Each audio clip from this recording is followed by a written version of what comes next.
In the summer, I took my wife Clara on a scenic drive out of town, where fields were green and quaint farmhouses stood, to visit her parents and cook a barbecue. The weather was perfect, and my father-in-law had already marinated the meat. We worked on the vegetable garden first.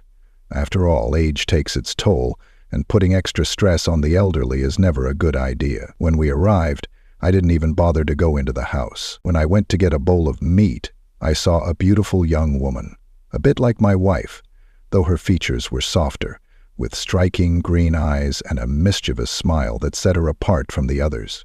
It was her sister, Emily, or as everyone called her, Em. For a moment I wondered if I had made the right choice at the altar, but I quickly dismissed those thoughts.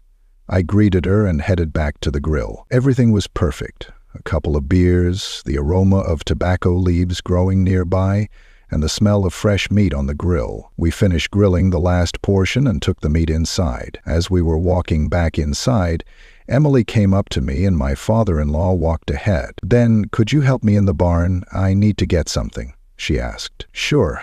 Let me just get the meat into the house," I replied. After placing the meat on the table where the family had already begun their meal, I headed into the barn. Inside, Emily was reaching for the top shelf, stretching her arms as high as she could. The hem of her dress showed more than I expected. She turned, smiled, and walked past me to close the barn door. I asked what she wanted, but she didn't answer. For a moment I hesitated, feeling a rush of anxiety.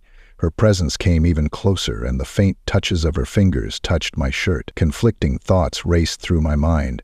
Was this really happening? I wanted to move away to keep a safe distance, but I froze, caught between devotion and an inexplicable pull. I turned around and everything became clear. Without thinking, I gave in to what seemed inevitable. Everyone in the house was already in bed.